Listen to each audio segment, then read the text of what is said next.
안녕하세요, 정미영입니다. 아무리 먹어도 질리지 않는 반찬 오늘 소개해드리겠습니다. 맛은 물론이고 또 만들기도 쉬운 두부조림입니다. 자, 지금부터 맛있게 만들어 보도록 할게요. 남편 입맛에 딱 맞는 매운 두부조림과 아이들이 좋아하는 간장 두부조림, 누구나 좋아하는 베스트 반찬, 두 가지 양념으로 만든 두부조림입니다. 자, 그럼 두부를 먼저 썰어보도록 하겠습니다. 일단 먹기 좋은 크기로 잘라서 만들어 보도록 하는데, 저는 두부를 전부 12등분으로 만들 거거든요. 그래서 일단은 10십자로 자른 다음에 다시 3등분으로 약간 도톰하게 잘라주세요. 이 두께는 한 1.2에서 1.3cm 정도 두께로 해주시면 가장 알맞는데요. 자, 이렇게 썰어진 두부는 소금을 좀 뿌려주도록 할 거예요. 먼저 접시에다가 소금을 먼저 뿌려주세요. 왜냐하면 두부를 먼저 넣고 다시 또 뒤집어서 뿌리려고 하다 보면 뒤집으면서 부서지는 경우가 많거든요. 그래서 아예 접시에 먼저 소금을 뿌려주시고 그 위에 두부를 얹어주시고, 그리고 난 다음에 다시 그 위에다가 소금을 한 번 더 뿌려주시는 거예요. 자, 이때 주의하실 거는 소금이 지나치게 많이 뿌려지는 상태가 되면 나중에 다시 양념장에 들어가는데 간이 짜질 수가 있겠죠. 그래서 뿌려주게 되는 소금의 양은 너무 많은 양은 뿌리지 마시고 한 2분의 1 작은술 정도를 위아래로 나눠서 뿌려준다고 생각을 해주시면 될 것 같아요. 자, 여기에 식성에 따라서 후춧가루는 뿌리셔도 되고, 조금 후추향을 안 좋아하시면 안 뿌리셔도 괜찮아요. 그래서 약간의 후추도 뿌려주시는데, 후추를 뿌리실 때는 너무 가까이서 뿌리다 보면 뭉치기가 쉬우니까 조금 위에서 해서 뿌리면서 이렇게 뿌려주세요. 자, 이렇게 해서 두부가 절여지는 동안에 제가 양념장하고 같이 섞이게 될 대파를 좀 썰어보도록 할게요. 대파는 약간 얇게 머슷하게 썰어주세요. 자, 그리고 난 다음에 두부를 이제 팬에 지져보도록 하겠습니다. 팬은 중간불 정도로 달궈서 준비를 해주시고, 달군 팬에 식용유를 1큰술 정도 둘러주도록 할게요. 자, 그리고 충분히 물기를 제거한 두부를 여기에 올려놓고 지지도록 하는데, 이때 물기가 덜 없애지게 되면은 두부가 지져지면서 굉장히 막 수분이 튈 수가 있어요. 그래서 물기는 좀 잘 제거를 해주시는 게 좋고, 또 물기가 많아지면 두부가 조금 고소하고 단단하게 겉이 지져져야지 되는데 굉장히 그 시간이 줄어들게 되거든요. 그래서 반드시 물기는 좀 제거를 하고 해주시는 게 좋아요. 자, 그리고 두부를 다 올려놓고 난 다음에는 가끔씩 한번 이렇게 좀 흔들어 주세요. 왜냐하면 어떤 경우는 두부가 바닥에 딱 들러붙어서 잘 떨어지지 않는 경우가 있거든요. 그래서 처음에 넣자마자 얼마 안 돼서 한번 이렇게 흔들어 주게 되면 충분히 얘가 분리가 돼서 후라이팬에 달라붙는 걸 방지할 수가 있어요. 그래서 앞면도 뒷면도 전부 다 전체적으로 노릇한 느낌이 나도록 지져주세요. 자, 한쪽 면이 더 지져지는 동안에 제가 양념장을 만들어 보도록 하겠습니다.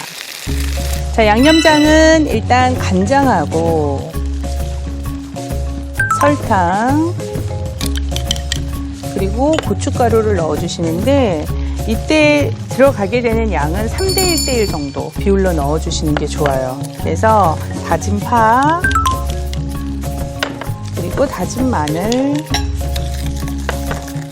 여기에 깨소금과 참기름 까지 넣게 되면 이제 기본 양념이 다 들어갔다고 보시면 돼요. 그래서 골고루 양념을 잘 섞어주시는데, 자, 이 상태로는 굉장히 되직하기 때문에 바로 조리기가 쉽지가 않죠. 그래서 여기에 물을 좀 섞어주세요. 자, 그러면 좀 전에 썰어놨던 파와 양념장을 가지고 조리러 가보도록 할게요. 자, 앞뒤로 이제 충분히 구워진 상태가 되면 위에 이렇게 파를 좀 뿌려주세요. 그리고 그 양념장 만든 거를 요 위에 적당히 끼얹어 주시는 거죠.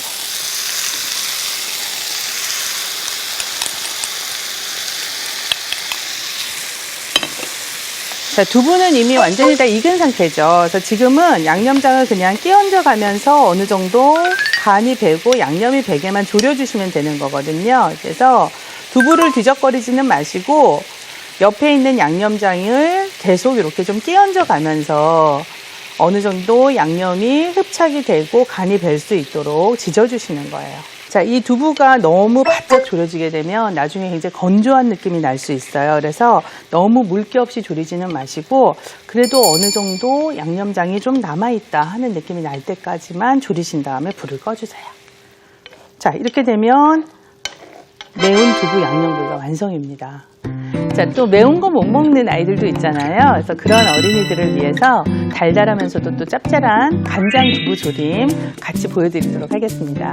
제가 표고를 좀 준비를 했어요. 물론 안 넣으셔도 되고 넣으셔도 돼요. 그래서 이 표고는 말린 표고를 준비한 거거든요. 불려서. 그래서 부드러운 상태로 불리신 다음에 이렇게 기둥만 좀 제거를 해주시고 이거는 얄팍하게 채를 썰어주세요. 파도 같이 어슷썰도록 할게요. 간장 양념 양념장도 만들어 보도록 할게요. 지금 간장으로 할 때는 간장과 설탕을 2대1로 섞어주는 게 사실은 맛있어요. 여기에 간장 3큰술이면 설탕 1과 2분의 1큰술 넣어주시고 마찬가지로 여기에 다진 파, 다진 마늘, 참기름, 소금 넣어주세요. 그래서 골고루 섞어주신 다음에 여기도 물을 좀 섞도록 할게요. 자, 그러면 간장 양념도 졸여보도록 하겠습니다. 자, 마찬가지로 조금 전에 썰어놨던 표고버섯 위에 좀 얹어주시고요. 대파도 골고루 얹어주세요. 자, 그리고 양념장 골고루 끼얹도록 하겠습니다.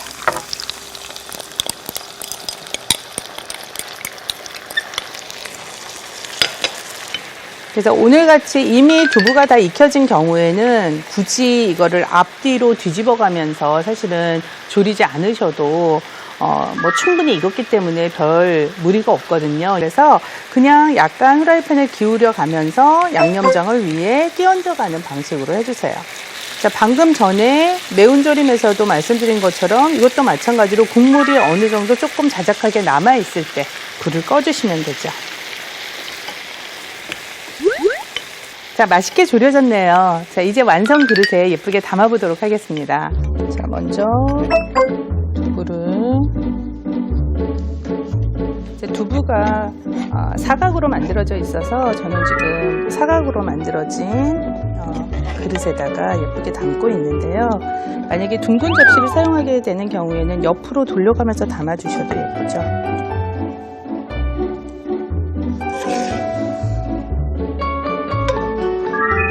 이제 간장조림도 담아보도록 하겠습니다. 자, 간장조림도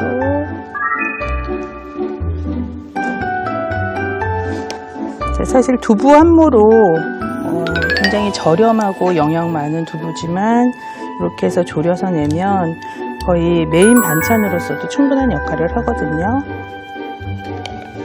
자, 이렇게 해서 고소하고 부드러운 매운 두부조림과 간장 두부조림이 완성됐습니다. 칼칼한 매운 두부조림과 짭짤하고 달달한 간장 두부조림. 두 가지 양념으로 만들어 취향대로 골라 먹는 오늘의 베스트 반찬. 영양만점 두부조림이 완성됐습니다. 재료도 간단하고 또 만드는 방법도 굉장히 쉽죠. 오늘 배운 매운 두부조림과 간장 두부조림으로 건강한 식사 하시기 바랍니다.